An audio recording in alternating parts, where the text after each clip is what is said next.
7 मुर्शिदे महबूब सूफी परंपरा। भूमिका। मगरिबी कहते हैं, प्रेम का संगीत बुला रहा है पर बांसुरी दिखाई नहीं देती। शराबी दिख रहे हैं लेकिन शराब दिखाई नहीं देती। सैकड़ों काफिले गुजर चुके हैं इस राह से, हैरान मत होना अगर उनके कदमों के निशान दिखाई नहीं देते। यहां सूफी शायर मोहम्मद शिरीन मगरिबी उस रूहानी जिज्ञासु की हालत बयान कर रहे हैं जिसको महसूस होता है कि प्रेम का संगीत उसे बुला रहा है, लेकिन वह देख नहीं सकता कि यह संगीत कहां से आ रहा है। सूफियों की खूबसूरत उपमाओं का इस्तेमाल करते हुए मगरिबी कहते हैं कि जिज्ञासु को इलाही इश्क की मस्ती में डूबे शराबी तो दिख रहे हैं, लेकिन वह देख नहीं सकता कि वे क्या पी रहे हैं। यह स्पष्ट है कि अगर वह आनंद के उस स्रोत तक पहुंचना चाहता है, अगर उस शराब को पीना चाहता है, तो उसे उस शराबी के पास जाना पड़ेगा जो जानता है कि वह शराब कहां मिलती है। साधक की खोज से शुरू होकर पूर्ण अंतर्ज्ञान प्राप्ति के दौरान उसमें जो रूहानी बदलाव आता है, उसे सूफी मत में अक्सर सफर की उपमा के जरिए समझाया जाता है।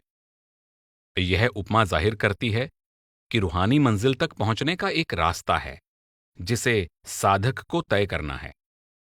यह एक लंबा, चुनौतियों, खतरों और छल से भरा रास्ता है, परंतु जो रूहानी मार्गदर्शक खुद इस रास्ते पर सफर कर चुके हैं, वह जिज्ञासु को सही सलामत इन सभी खतरों के पार ले जा सकते हैं।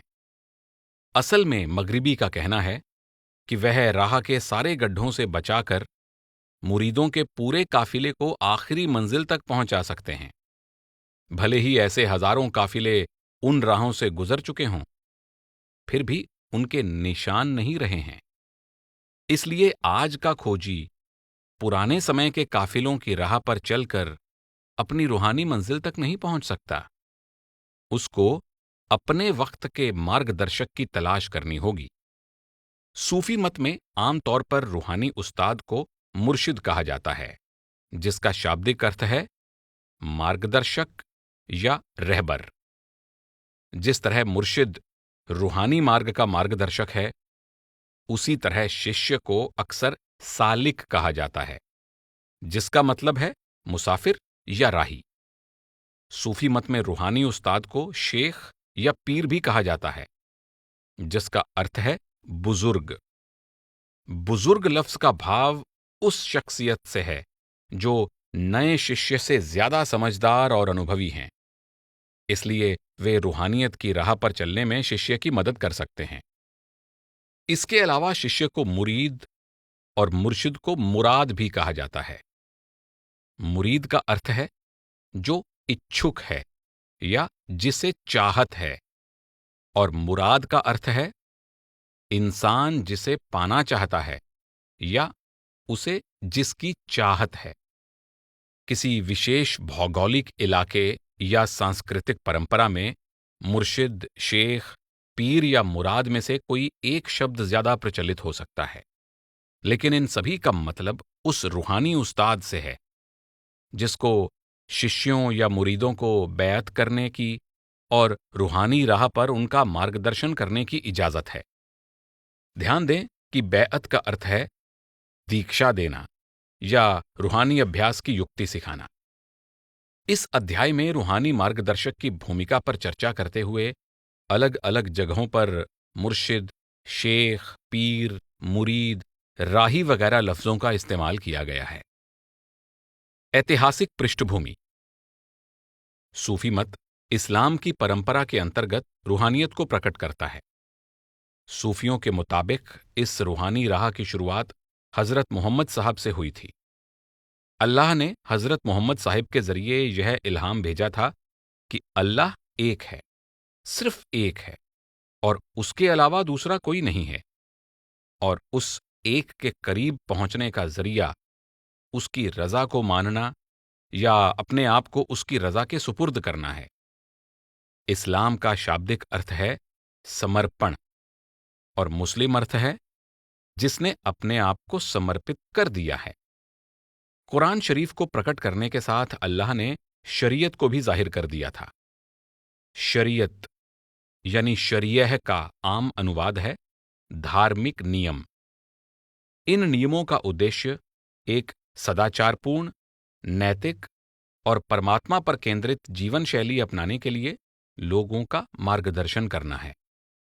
सूफी परंपरा के अनुसार हजरत मोहम्मद साहिब ने अपने कुछ नजदीकी साथियों को गूढ़ रूहानी उपदेश दिए और तरीक़त यानी रूहानी राह पर उनका मार्गदर्शन किया। सूफियों के मुताबिक तरीक़त न तो शरीयत की जगह ले सकती है और न ही उसे नकार सकती है। सूफी अल्फाज शरीयत, तरीक़त, हकीकत का मतलब है कि शरीयत एक बुनियाद है, एक जीवन शैली है जिसे इंसान को अपनाना चाहिए। जब शरीयत की बुनियाद पक्की हो जाती है, तब तरीक़त यानी रूहानी राह हकीकत परम सत्य तक पहुंचा देती है। 8वीं शताब्दी तक रूहानी अभ्यासियों के लिए सूफी लफ्ज़ का इस्तेमाल होना शुरू नहीं हुआ था। सूफियों का मानना है कि जब हजरत मोहम्मद साहिब ने अपने साथियों को तरीक़त सिखाई थी, तब उन्होंने उन मुरीदों को एक ख़ास ताकत अल-बरख अल-मुहम्मदिया भी बख्श दी, जिसका लफ्ज़ी मतलब हजरत मोहम्मद साहिब की रहमत है।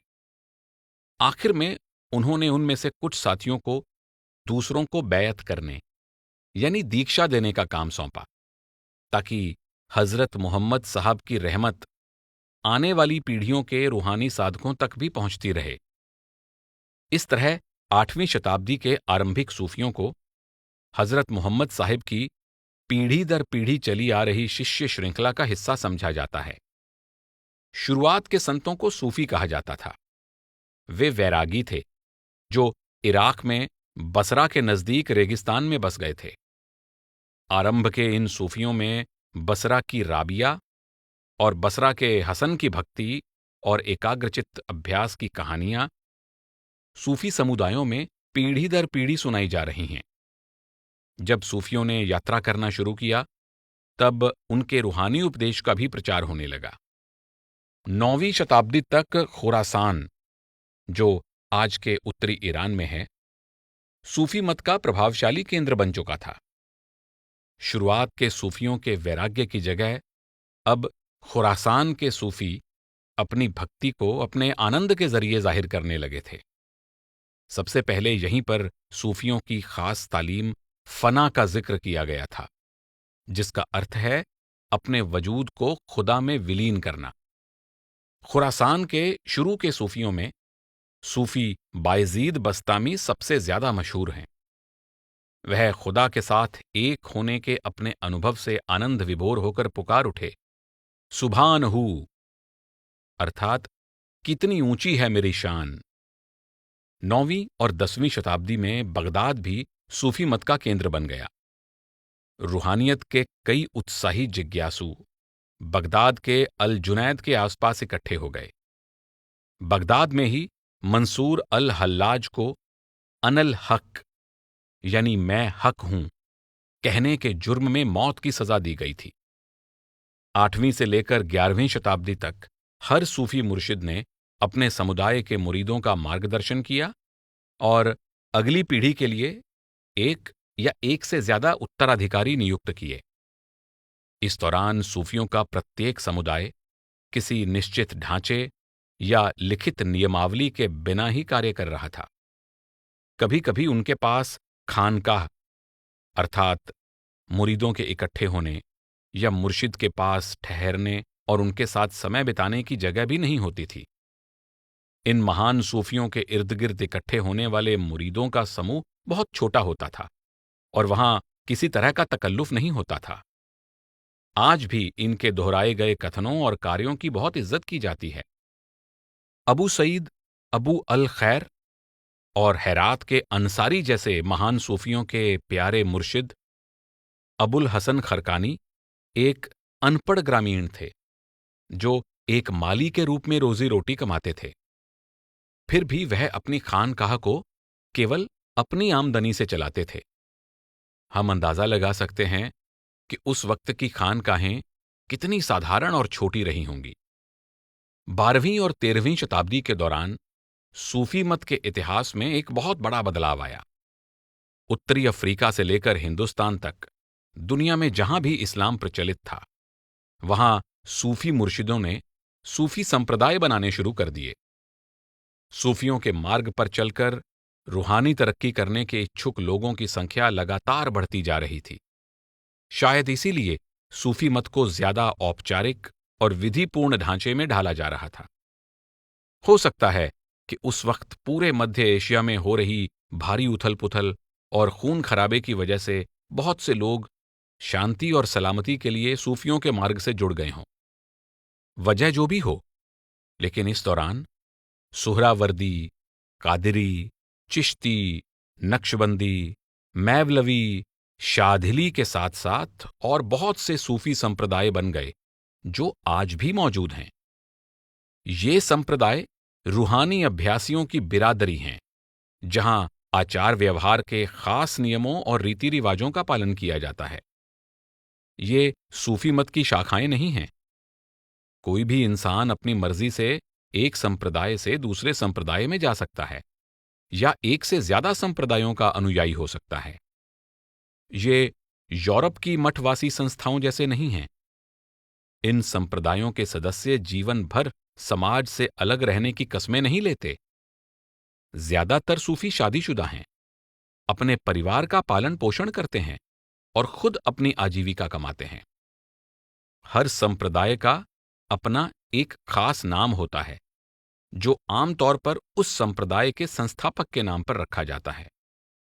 हालांकि जब हम कहते हैं कि अमुक शेख ने अमुक संप्रदाय की स्थापना की, तो इसका मतलब यह नहीं है कि वह खुद ही रूहानी मार्गदर्शक बन गए हैं। हर शेख अपने से पहले हुए शेख के मुरीद होते हैं और अपने मुर्शिद के उत्तराधिकारी के रूप में उन्हें मुरीदों को बैअत करने का और उनका मार्गदर्शन करने का अधिकार दिया जाता है। प्रत्येक संस्थापक का किसी वंशावली से संबंध होता है। हर संप्रदाय अपने गुरुओं के सिलसिले के जरिए अपना संबंध एक ही स्रोत हजरत मोहम्मद साहिब के साथ जोड़ता है। यह स्वाभाविक है कि इन 14 शताब्दियों के दौरान पश्चिमी अफ्रीका से लेकर दक्षिण पूर्व एशिया तथा बाल्कन्स से लेकर भारत की अलग अलग सभ्यता के अंतर्गत सूफी संप्रदायों ने अलग अलग रूप ले लिए हैं।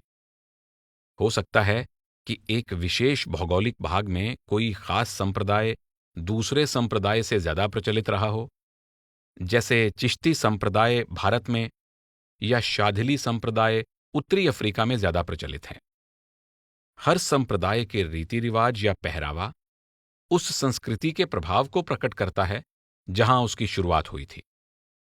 अलग अलग संप्रदाय रूहानी अभ्यास के अलग अलग पहलुओं पर जोर देते हैं। कुछ संप्रदाय सेवा पर ज्यादा जोर देते हैं, जिसमें गरीबों और जरूरतमंदों की मदद शामिल है, जबकि दूसरे संप्रदाय संयमशील अभ्यास पर अधिक बल देते हैं, जैसे 40 दिन तक एकांत में रहकर अंतर्मुखी अभ्यास करना। मैवलवी जैसे कुछ संप्रदाय नाचने गाने पर जोर देते हैं, जिसे समाअ कहा जाता है। समाअ के इस अभ्यास से गैर मुसलमान लोगों को उस सूफी का ख्याल आता है जिसे गोल गोल घूमने वाला दरवेश कहा जाता है। सुहरावर्दी जैसे अन्य संप्रदाय ऐसे अभ्यास से दूर रहते हैं। वे सूफी मत के प्रति गंभीर दृष्टिकोण अपनाना पसंद करते हैं। इन सभी मतभेदों के बावजूद भी सभी सूफी संप्रदायों के उपदेश का आधार कुरान शरीफ और हजरत मोहम्मद साहिब का रूहानी आदर्श है। हालांकि सूफी संप्रदायों के तौर तरीकों, रस्मों रिवाज और रूहानी अभ्यास में फर्क है, फिर भी मुरीद के लिए रूहानी मार्गदर्शक की जरूरत तथा मुर्शिद और मुरीद के आपसी संबंध के बारे में सभी सूफी संप्रदायों के मूल उपदेश में समानता है। इस अध्याय में मार्गदर्शकों के ऐतिहासिक क्रम के बजाय विषय के आधार पर मार्गदर्शकों के बारे में चर्चा की गई है। यहां प्रत्येक सूफी संप्रदाय या उसके समय काल के बारे में अलग से जिक्र नहीं किया गया है, बल्कि मुर्शिद की भूमिका के बारे में सभी सूफी संप्रदायों की मूल मान्यता पर चर्चा की गई है, जिसमें वक्त के साथ कोई बदलाव नहीं आया है। सबसे पहले जिज्ञासु की खोज को ध्यान में रखते हुए इस विषय पर चर्चा की जाएगी कि सूफियों के मुताबिक मार्गदर्शक की जरूरत क्यों है, जिज्ञासु कैसे मुर्शिद की खोज करके उनसे मिलता है और मुर्शिद से मुलाकात करके उसे क्या महसूस होता है। इसके बाद इन विषयों पर विचार किया जाएगा, जैसे मुरीद की शपथ, मुर्शिद द्वारा बैत किया जाना, इस राह के मुसाफिर के लिए जो कोशिश जरूरी है, मुर्शिद की संगति की अहमियत और मुर्शिद तथा मुरीद के आपसी रिश्ते में हुक्म पालन, सेवा और प्यार का महत्व। आखिर में मुर्शिद के सामर्थ्य, विनम्रता और दया के बारे में विचार किया जाएगा। यह खोज 14 सदियों के दौरान पश्चिम में स्पेन से लेकर पूर्व में इंडोनेशिया तक कई सूफियों के कथनों और कहानियों पर आधारित है। अलग अलग संस्कृतियों के और अलग भाषाएं बोलने वाले सूफियों ने अपने विचारों को अलग अलग ढंग से प्रकट किया है। मिसाल के तौर पर फारसी बोलने वाले सूफियों ने अक्सर गूढ़ रूहानी सच्चाइयों को गजलों के जरिए जाहिर किया है, जबकि अरबी बोलने वाले सूफियों ने अक्सर लंबे लेख और नियमावली लिखी हैं। इसी तरह अलग अलग वक्त में लिखे गए उपदेश ने अलग अलग रूप ले लिया है। आरंभ के सूफियों के ज्ञान को आमतौर पर कहानियों और कथनों के जरिए मौखिक रूप से पीढ़ी दर पीढ़ी आगे पहुंचाया जा रहा था, जबकि बाद में सूफियों ने मुर्शिद और मुरीद के आपसी पत्रों के विशाल संग्रह को संभालकर रखना आरंभ कर दिया। 13वीं शताब्दी की शुरुआत में मलफूजात यानी शेख और मुरीदों की मजलिसों में उनकी बेतकल्लुफ बातचीत या सवाल जवाब के रिकॉर्ड बहुत लोकप्रिय हो गए। इसलिए इस विषय के हर पहलू पर चर्चा करते हुए यहां अलग अलग वक्त, तहजीब और संप्रदायों के सूफियों के कथनों को सामने लाने की कोशिश की गई है, ताकि श्रोता सूफी परंपरा की आलीशान विविधता का आनंद उठा सकें। जिज्ञासु की खोज। जिज्ञासु के लिए रूहानी मार्गदर्शक की जरूरत। सूफी मत के मुताबिक कोई विरला इंसान ही अपने वक्त के मुर्शिद के बिना रूहानी मार्ग पर चल सकता है। हो सकता है कि अंदरूनी नजारों में या सपनों में उसकी मुलाकात अल-खिद्र यानी देह रहित शाश्वत हस्ती से हो जाए। इस बात का जिक्र सूफियों की बहुत सी उपदेशात्मक कहानियों में किया गया है। हो सकता है कि किसी दूसरे इंसान को सपने में पुराने वक्त के किसी महान शेख का दीदार हो जाए और वह उनके साथ संबंध जोड़ ले। जिस जिज्ञासु का मार्गदर्शन करने के लिए वक्त का मुर्शिद नहीं होता, उसे उवैसी कहा जाता है। यह नाम हजरत मोहम्मद साहिब के वक्त के उवैस नाम के शख्स पर रखा गया है, जिसे हजरत मोहम्मद साहिब से मुलाकात करने का मौका नहीं मिला, परंतु हजरत मोहम्मद साहिब की गैर मौजूदगी में उनकी रूहानी ताकत ने उसे बेअत किया था। हालांकि शायद कोई विरला ही भावी संत होगा जो इस राह पर रूहानी मार्गदर्शक की मदद के बिना आगे बढ़ने में कामयाब हुआ हो। पूरे सूफी साहित्य की नियमावली और लेखों में तथा सम्माननीय मुर्शिदों की अपनी नई मुरीदों को लिखी चिट्ठियों में बार बार यह नसीहत दोहराई गई है कि जब कोई इंसान सूफी मत की रूहानी राह पर चलने का फैसला करता है, तब सबसे पहले उसको रूहानी मार्गदर्शक की खोज करनी चाहिए। सूफी मत के आधुनिक विद्वान कार्ल अर्न्स्ट के अनुसार यह रिश्ता शायद सूफी नियमावलियों का सबसे महत्वपूर्ण विषय है। इस विषय पर बहुत अधिक साहित्य उपलब्ध है, इसलिए केवल कुछ प्रसिद्ध और सम्माननीय सूफी लेखकों के कथनों के जरिए रूहानी मार्गदर्शक के महत्व को समझाना समंदर में एक चम्मच डुबाने जैसा है। इस अध्याय में अलग अलग वक्त के, अलग अलग जगहों के और अलग अलग सूफी संप्रदायों के सूफियों के कथन प्रस्तुत किए गए हैं, जो शायद संपूर्ण सूफी मत के बारे में कुछ जानकारी दे सकें। 9वीं सदी में खुरासान के सूफी बायजीद बस्तामी जिनको अबू यजीद बेस्तामी भी कहा जाता है, ने ये चौंका देने वाले अल्फाज कहे, जिसका कोई मुर्शिद नहीं है उसका अगुवा शैतान होता है। शायद उनका मकसद अपने श्रोताओं को झकझोरना था। असल में वह समझाना चाहते थे कि जिस रूहानी जिज्ञासु का कोई मुर्शिद नहीं है, उसे आसानी से गुमराह किया जा सकता है। 2 पीढ़ियों के बाद अबू सईद अबू अल खैर से पूछा गया कि क्या मुर्शिद के बिना रूहानी राह पर चलना मुमकिन है? उन्होंने जवाब दिया, यह नामुमकिन है। उन्होंने समझाया कि हर मुसाफिर को उस इंसान की जरूरत है जो सफर में उसका मार्गदर्शन कर सके, जो खुद उस राह को तय करके मंजिल तक पहुंच चुका हो। संघर्ष कर रहे जिज्ञासु को किसी ऐसे इंसान की जरूरत है जो राह के हर पड़ाव पर उसके साथ रहे, क्योंकि अगर राह में कहीं कोई खतरनाक जगह होती है तो वह उसे चौकन्ना कर देता है और उसे दयापूर्वक बढ़ावा देता है ताकि वह मजबूत दिल से उस राह पर चलते हुए मंजिल तक पहुंच सके।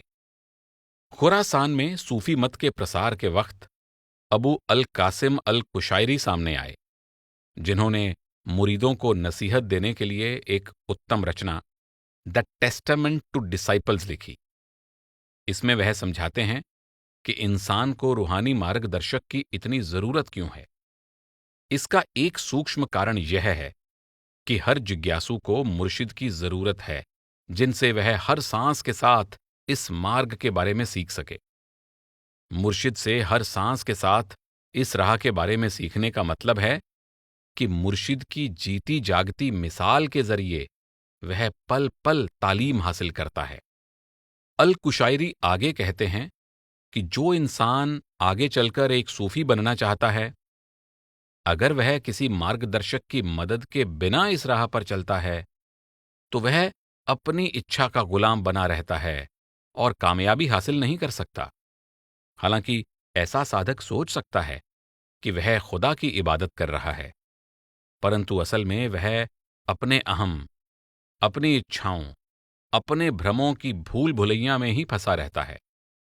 अल कुशायरी खास तौर पर चेतावनी देते हैं कि केवल मुर्शिद ही मुरीद को अहंकार के उस जाल से बचा सकते हैं जिसमें फंसकर वह रूहानी अनुभवों का गलत मतलब निकालता है।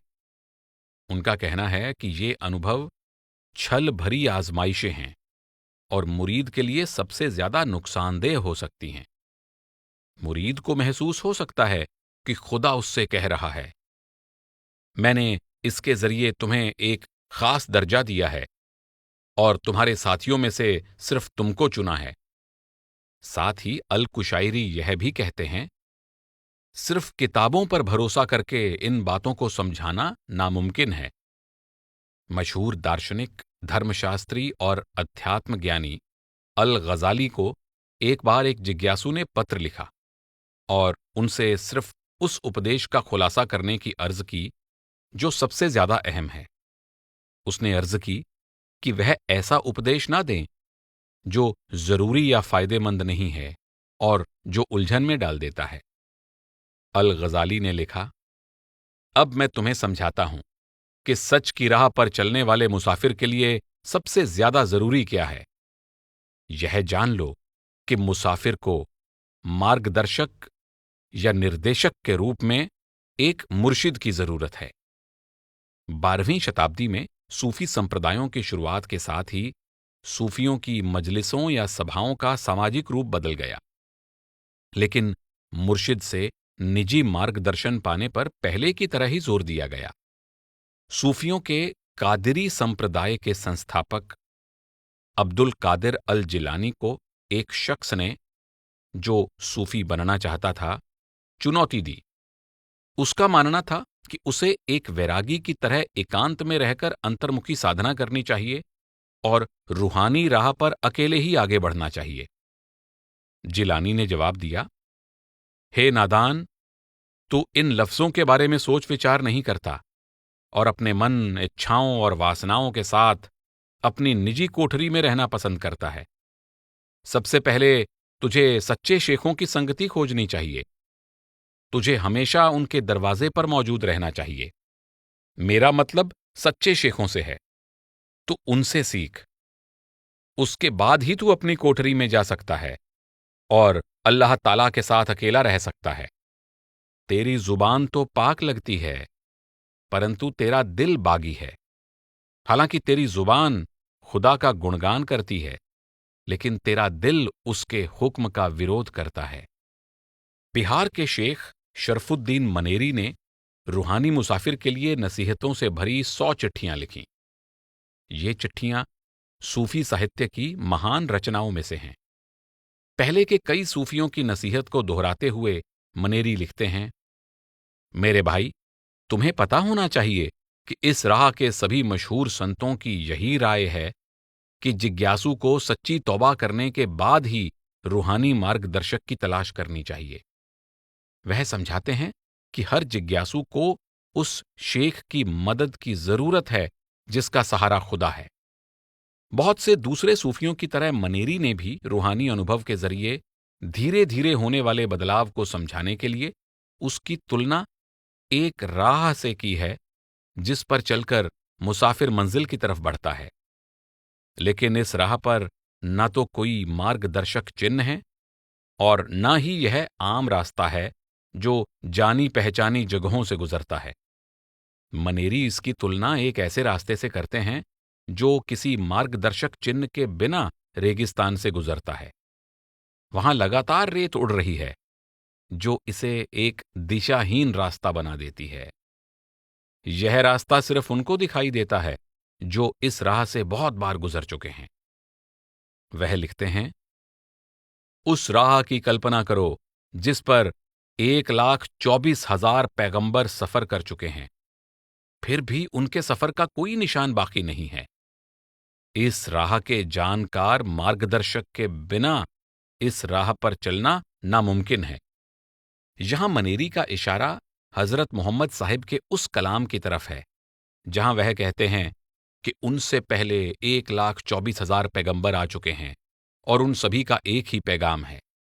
जिस राह से बिना कोई निशान छोड़े कई पैगंबर गुजर चुके हैं, वह राह खतरों और धोखों से भरी हुई है। यहां कई तरह के रूहानी अनुभव भी होते हैं। कुछ अनुभव शैतान की वजह से हो सकते हैं, कुछ अपने अहंकार के जरिए होते हैं और कुछ अनुभवों का स्रोत वह रहमानुल रहीम हो सकता है। एक नए जिज्ञासु के लिए यह सब बिल्कुल नया होता है और वह समझ नहीं पाता कि इन रूहानी अनुभवों का स्रोत क्या है। उसे उस इंसान की मदद की जरूरत है जो इन अलग अलग ताकतों को पहचानने में माहिर है और जिस तरह मुर्गे अपने साथी मुर्गों की बांग को समझने में माहिर होते हैं। वह इशारा करते हैं कि मुर्शिद की भूमिका के बहुत से सूक्ष्म पहलू हैं जिन्हें सिर्फ यह कहकर नहीं समझाया जा सकता कि मुर्शिद एक अनुभवी मार्गदर्शक है जो चुनौती भरी राह पर मुरीद के साथ होते हैं। वह कहते हैं कि वक्त के मार्गदर्शक की मौजूदगी रूहानी राह को प्रभावशाली बनाती है। जिस नए जिज्ञासु को मार्गदर्शक की संगति नहीं मिलती, उसके किसी भी काम में नयापन नहीं होता। वे रोजमर्रा के काम बन जाते हैं और उसे समझदार बनाने में या रूहानी तरक्की करने में उसकी मदद नहीं करते। कहा जाता है कि जो नया जिज्ञासु किताबों के जरिए इन पड़ावों के बारे में समझना चाहता है, वह बिल्कुल उस इंसान जैसा है जो मुर्दे की संगति करता है और उसका दिल भी मुर्दे की तरह बेजान बन जाता है। महमूद शबिस्त्री 14वीं शताब्दी के महान सूफी कवियों में से थे। उन्होंने साफ लफ्जों में कहा है कि रूहानी राह पर चलने के लिए किताबों या वैरागियों जैसे संयम पर निर्भर होने के बजाय मौजूदा मुर्शिद से मार्गदर्शन पाना ज्यादा जरूरी है। अगर एक सूफी मैखाने के मालिक के चोगे के पल्ले को पकड़ लेता है तो वह हर तरह की ज्ञानपूर्ण बातों और नीरस संयम से मुक्त हो जाता है। सूफियों ने, खासकर उन सूफियों ने जो फारसी लिखते थे, अपनी खूबसूरत गजलों में बयान किया है कि इंसान को मुर्शिद की कितनी जरूरत होती है। हाफिज की प्रेरणादायक कविताओं की वजह से उनको इलाही जुबान का खिताब मिला था। वह कहते हैं कि मुरीद जानता है कि वह अपने मुर्शिद पर पूरी तरह निर्भर है और उसे एहसास है कि पीर की मदद के बिना रूहानी राह पर कुछ भी मुमकिन नहीं है। अगर साधक का पीर दरवाजा नहीं खोलेगा तो मैं किसका दरवाजा खटखटाऊंगा, मैं कौन सा जरिया अपनाऊंगा। जामी को शायरों की मोहर कहा जाता है, जो इशारा करता है कि वह उस वक्त के महान फारसी शायरों में से आखिरी शायर थे। वह भी इसी तरह लिखते हैं, कामिल पीर के रहमो करम के जरिए तुम्हारे पास खुदा की मौजूदगी को महसूस करने का सिर्फ एक मौका है। अजगर को काबू करने के लिए मणियों का इस्तेमाल किया जाता है, तुम्हारे अहंकार रूपी सांप को केवल पीर ही काबू कर सकते हैं। अगर तुम इल्म हासिल करना चाहते हो तो मुर्शिद के दिल तक पहुंचने का रास्ता खोजो, क्योंकि जो इस मोती को पाना चाहता है उसके पास इस गहरे समंदर में कूदने की हिम्मत करने के अलावा कोई रास्ता नहीं है। 9वीं से 14वीं शताब्दी के इन आला दर्जे के सूफी संतों के लिए जो बात सच थी वही आज के सूफियों के लिए भी सच है। दरवेशों के हेलवेटी जेराही संप्रदाय के महान शेख मुजफ्फर ओज़क अल जेराही ने एक नेक मार्गदर्शक के साथ जुड़ने की एक और वजह बताई है। वह एक दिलचस्प उपमा देते हुए लिखते हैं, आओ हम किसी पीर के चेलों के दल से जुड़ जाएं। पूरा दल एक साथ बिकता है, जिसमें कमजोर, बीमार, नापाक या फरेबी जैसे अजीब लोग भी शामिल हैं। इस दल के मालिक का नाम बताया जाता है और सारे दल का सौदा हो जाता है। अगर हम पीर के चेलों के दल से जुड़ जाते हैं तो बेशक हमें इस अच्छे सौदे से फायदा होगा, क्योंकि ये सौदा हमसे बेहतर लोगों की वजह से किया जाता है। वक्त के साथ बहुत सी चीजें बदल जाती हैं। समकालीन महिला सूफी नाहिद अंगा को जब उनके रूहानी मार्गदर्शक ने नियुक्त किया, जो उनके वालिद भी थे, तब उन्होंने उस पद की निशानी के रूप में नाहिद अंगा को अपना चोगा दे दिया। वह पहली महिला थीं जिनको यह इज्जत बख्शी गई थी। कुछ सत्य ऐसे हैं जिनको वक्त भी नहीं बदल सकता, जैसे रूहानी मार्गदर्शक की जरूरत। नाहिद अंगा इस बात पर जोर देती हुई कहती हैं, मुर्शिद के मार्गदर्शन के बिना रूहानी सफर को शुरू करना खतरे को मोल लेना है। यह एक भूल भुलैया में भटकने जैसा है, जहां हमें गलतफहमी है कि हम मंजिल की तरफ आगे बढ़ रहे हैं, जबकि असल में हम कहीं नहीं जा रहे हैं। रूहानी मार्गदर्शक की तलाश करना। रूमी ने मुरीद बनने के चाहवान लोगों की खोज को एक प्रभावशाली शेर के जरिए प्रकट किया है। मुझे पीर की तलाश है, हां मैं पीर की तलाश में हूं, पीर की, किसी पुराने आसमान की नहीं, सही मार्गदर्शन देने वाले पीर की। ध्यान दें कि जलालुद्दीन रूमी, जिनको मौलाना रूम भी कहा जाता है, शायद आज तक के सूफियों में सबसे ज्यादा मशहूर हैं। मैवलवी संप्रदाय का मानना है कि उनकी वंशावली रूमी से शुरू हुई थी। इस संप्रदाय के सूफी गोल घूमते हुए आनंदमग्न होकर नाचते हैं। लेकिन रूहानी मार्गदर्शक की तलाश किस वजह से शुरू की जाती है? कोई पीर की तलाश में क्यों निकलता है? स्पष्ट रूप से कोई चाहत, कोई तड़प जिज्ञासु के अंदर इस आग को भड़का देती है। कभी कभी किसी चीज की तड़प भी इस प्रक्रिया को शुरू कर सकती है। मिसाल के तौर पर, सूफी शायर जामी को किसी के इश्क ने मुर्शिद की तलाश के लिए मजबूर कर दिया। जब वह लगभग 38 या 39 वर्ष के थे, तब उन्हें इश्क हो गया। उस वक्त तक वह एक शायर और उस्ताद के रूप में मशहूर हो चुके थे और उनकी बहुत इज्जत की जाती थी। जब उनकी महबूबा ने उन्हें छोड़ दिया तो उनका दिल टूट गया और वह बेहद दुखी हो गए। इस दुख की बेहाली में एक रात उनके सपने में एक नूरी स्वरूप दिखा, जिसने उनसे कहा, भाई, किसी ऐसे महबूब की तलाश करो जो तुम्हें कभी नहीं छोड़ सके। जामी ने इस पैगाम को दिल से कबूल कर लिया और रूहानी मार्गदर्शक की तलाश में निकल पड़े। जब वह 40 साल के थे, तब उनकी मुलाकात नक्शबंदी संप्रदाय के पीर सादेद्दीन कशकरी से हुई। वह पहचान गए कि इसी नूरी स्वरूप को उन्होंने अपने सपने में देखा था। उनको बैयत कर दिया गया और बाद में उन्हें नक्शबंदी संप्रदाय में मुर्शिद बना दिया गया। तुर्की में एनाटोलिया के अध्यात्म ज्ञानी शायर यूनुस एमरे ने अपने मुर्शिद की तलाश में एक दिलचस्प रास्ता पकड़ा। ताज्जुब की बात यह है कि यूनुस का रूहानी सफर जबरदस्त सूखा पड़ने की वजह से शुरू हुआ। वह एक साधारण किसान थे और सूखे के कारण उनकी अनाज की फसल पूरी तरह बर्बाद हो गई थी। यूनुस को सूफी मत के बारे में ज्यादा जानकारी नहीं थी, लेकिन उन्होंने सुना था कि उनके नजदीक ही हजरत हुनकर नाम के शेख रहते हैं, जो बहुत दानी हैं। इसलिए वह गेहूं का बोरा मांगने के लिए अपने बैल को लेकर शेख के पास पहुंच गए, ताकि वह बैल के ऊपर बोरे को लाद कर ले आएं। हुनकर ने उन्हें देखते ही पूछा, तुम्हें गेहूं की जरूरत है या रूहानी ताकत की? गरीब किसान ने उत्तर दिया, मैं रूहानी ताकत का क्या करूंगा, मुझे गेहूं दे दें।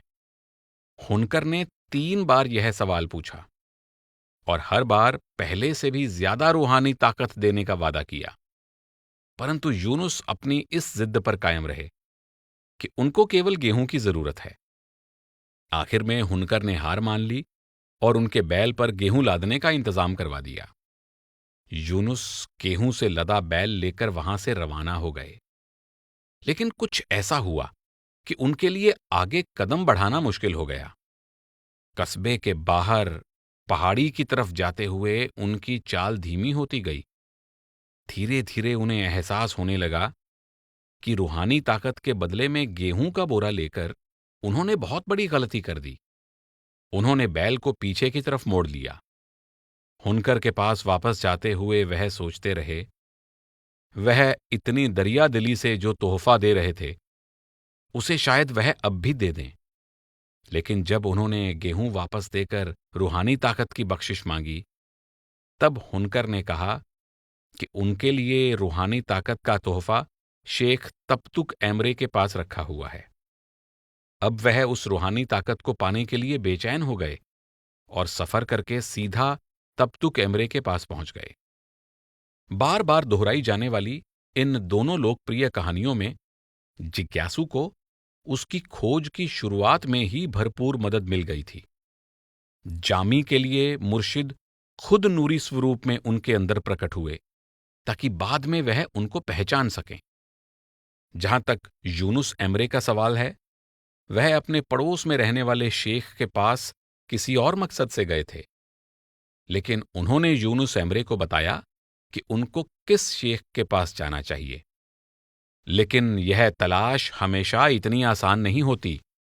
यह मामला केवल सच्चे रूहानी मार्गदर्शक की तलाश करने का ही नहीं है, बल्कि अपने लिए एक सही मुर्शिद को ढूंढने का है, जिसके साथ मुरीद सच्चा रिश्ता जोड़ सके। कई सूफियों को लंबे वक्त तक तलाश करनी पड़ी और अपने मुर्शिद से मिलाप होने से पहले उनको अक्सर बहुत मायूस होना पड़ा।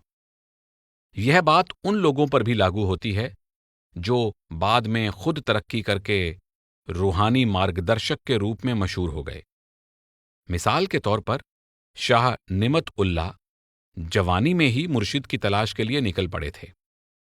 बाद में उन्होंने निमत उल्लाह सूफी संप्रदाय की स्थापना की, जो आज भी आबाद है, और उसके हजारों सूफी आज भी शाह निमत उल्लाह की इज्जत करते हैं।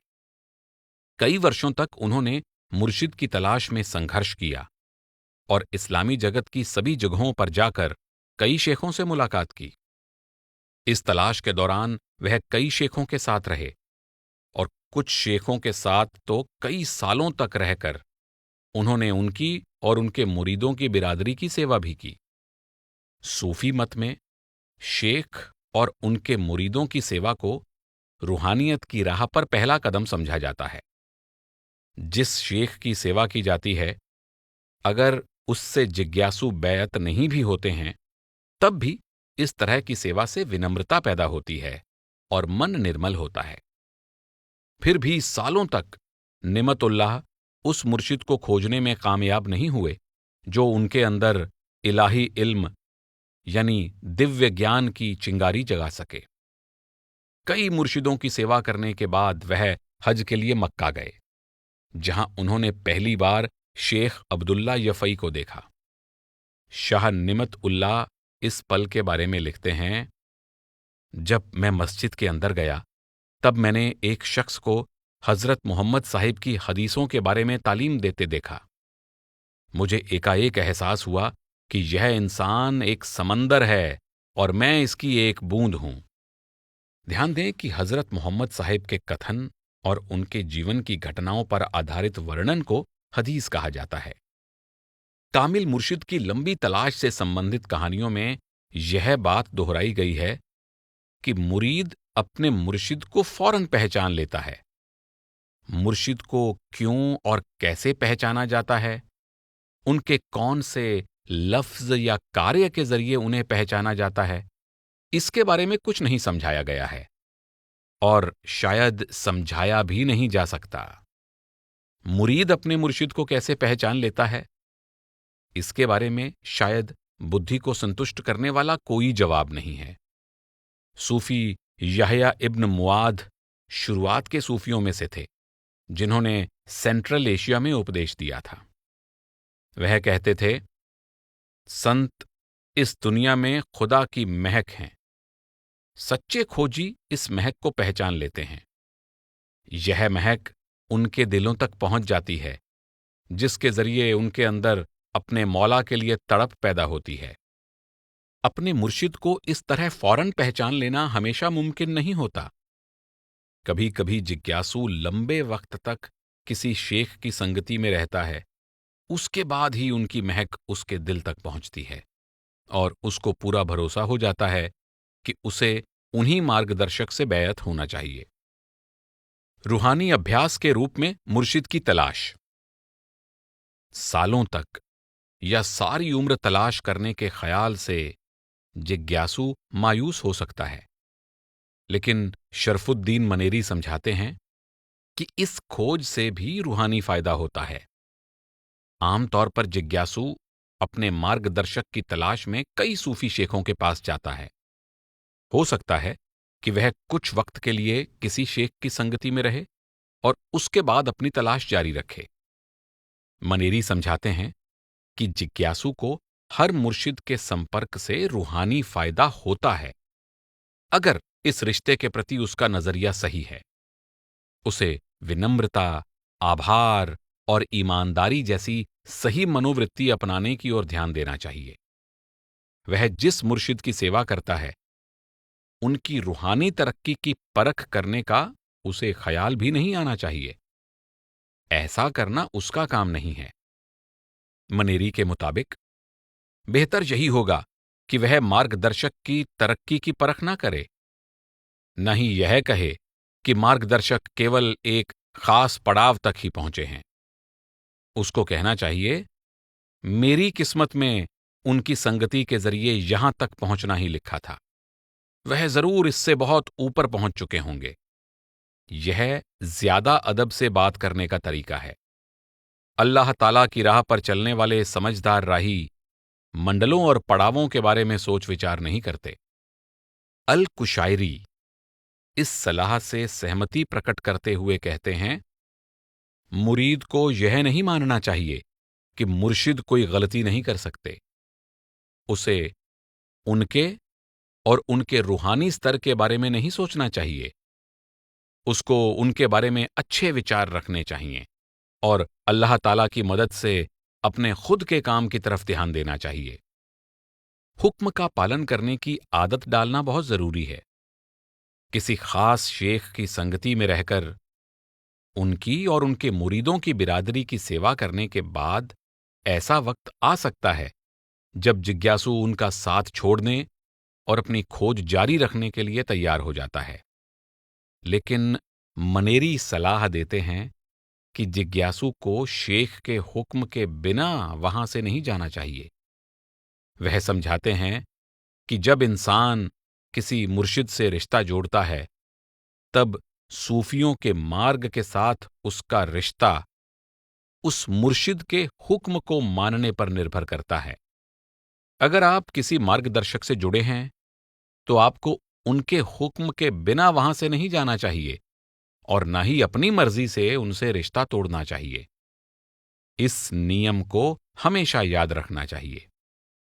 अगर एक नया जिज्ञासु अपने मार्गदर्शक के हुक्म के बिना फिजूल ही किसी दूसरे मार्गदर्शक की तलाश में निकल पड़ता है, तो जो वह चाहता है उसे कभी हासिल नहीं होगा।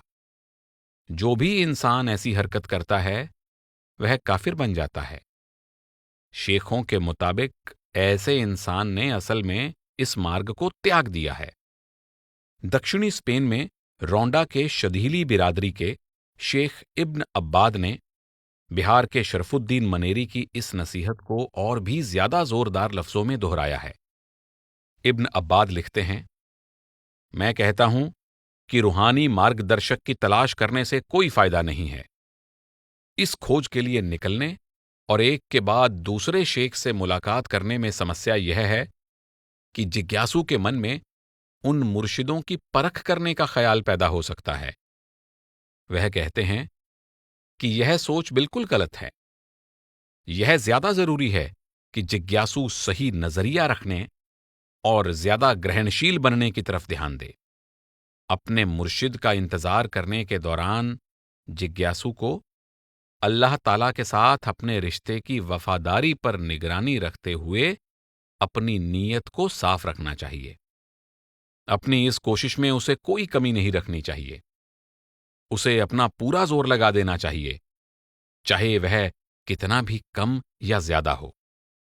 इब्न अब्बाद सलाह देते हैं कि इस इंतजार के दौरान उसे प्रार्थना करनी चाहिए, रूहानी साहित्य को पढ़कर उसे समझना चाहिए और सबसे जरूरी है कि उसे शेखों और उनके मुरीदों की बिरादरी की सेवा करनी चाहिए।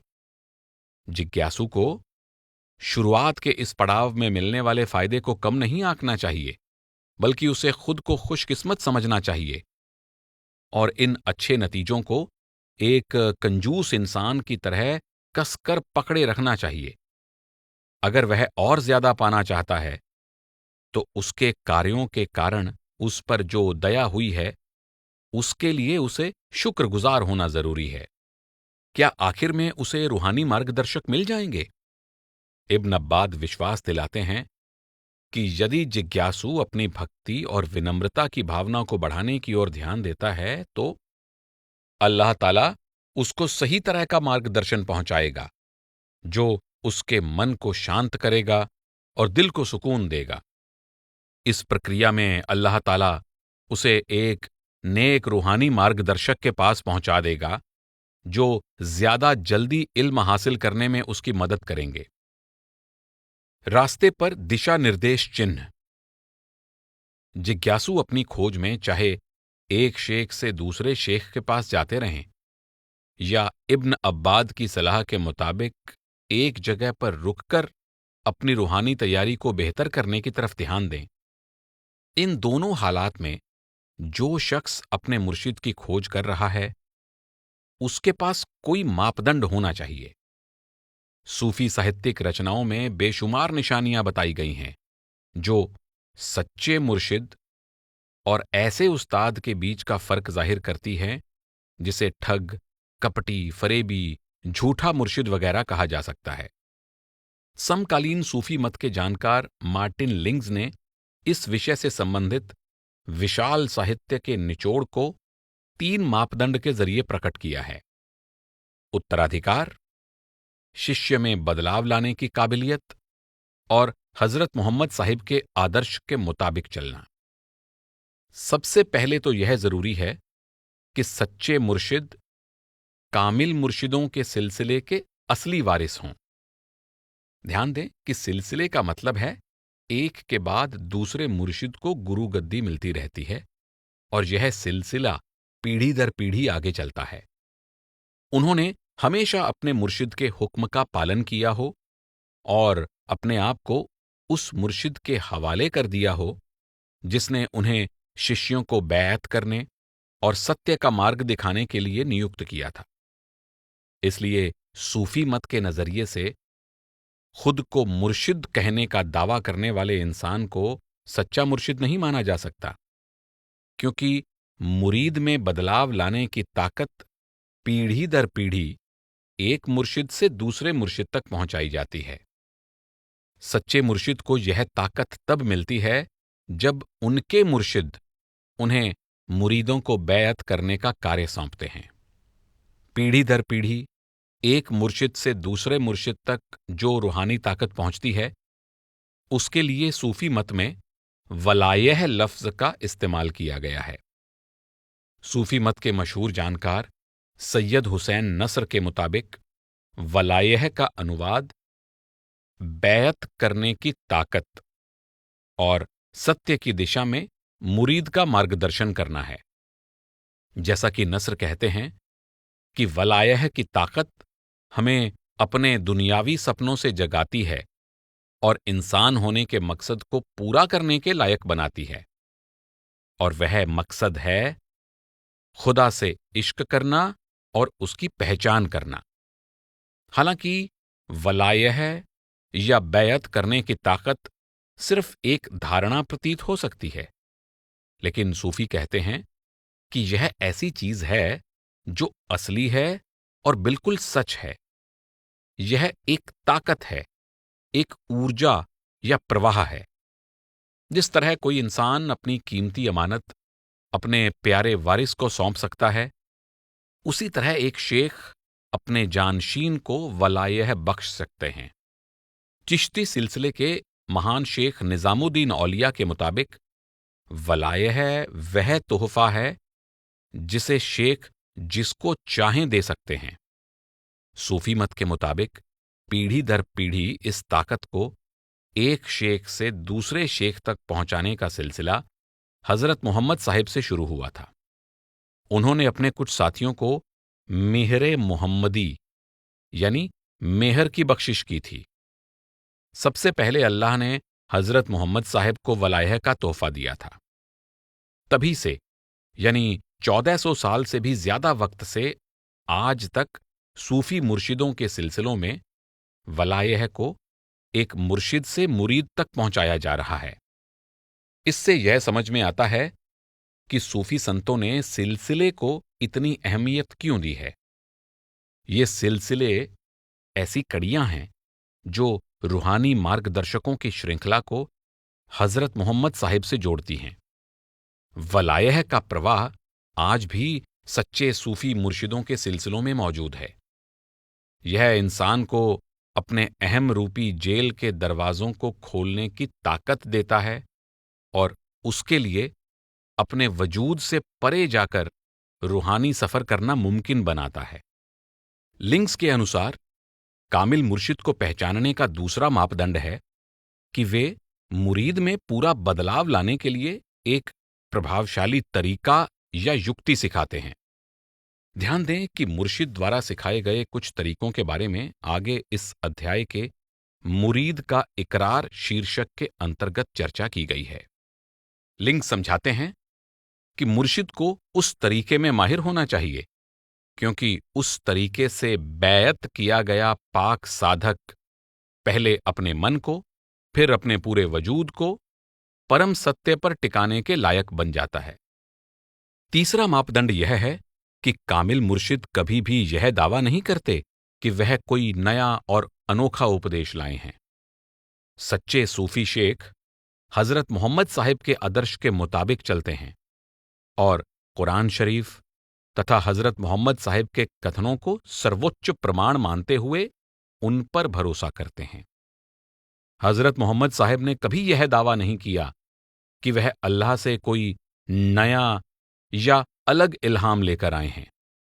जैसा कि कुरान शरीफ में कहा गया है, हमें अल्लाह पर भरोसा है और उस पर भरोसा है जो इब्राहिम, इसाक, जैकब और कबीलों के जरिए हमारे सामने जाहिर किया गया, जो मूसा, ईसा और दूसरे पैगंबरों के सामने उनके मालिक ने जाहिर किया। हम इनके बीच कोई भेदभाव नहीं करते। हमने अपने आप को अल्लाह के हवाले कर दिया है। कुरान शरीफ के मुताबिक कोई भी पैगंबर एक नया या अलग पैगाम लेकर नहीं आते, बल्कि वह लोगों से उस वक्त की बोली में बात करने आते हैं। जिस किसी पैगंबर को हमने यानी परमात्मा ने भेजा है, उसने अपने लोगों की बोली में बात की है ताकि वह उनको अपनी बात अच्छी तरह समझा सके। हजरत मोहम्मद साहिब के आदर्श पर चलते हुए हर कामिल मुर्शिद उन तरीकों के जरिए अपना उपदेश देते हैं जो उनके वक्त के लोगों के लिए मुनासिब है। जैसा कि लिंग्स समझाते हैं कि यह उपदेश हमेशा हजरत मोहम्मद साहिब के इल्हाम के मुताबिक होता है। सूफी कहते हैं कि कुरान शरीफ की आयतों के अर्थ 7 स्तर में हैं। सूफी शेख इन आयतों के जटिल मतलब को समझाते हैं और अल्लाह ताला के इन लफ्ज़ों का इस्तेमाल करके मुरीदों को हक यानी परम सत्य के बारे में समझाते हैं। आम इंसान के लिए जटिल अर्थ को समझना आसान नहीं होता, परंतु जैसा कि रूमी कहते हैं, कुरान शरीफ एक शर्मीली दुल्हन की तरह है। सीधे उसके सामने पहुंचने की कोशिश मत करो, उसके दोस्तों के जरिए उस तक पहुंचो।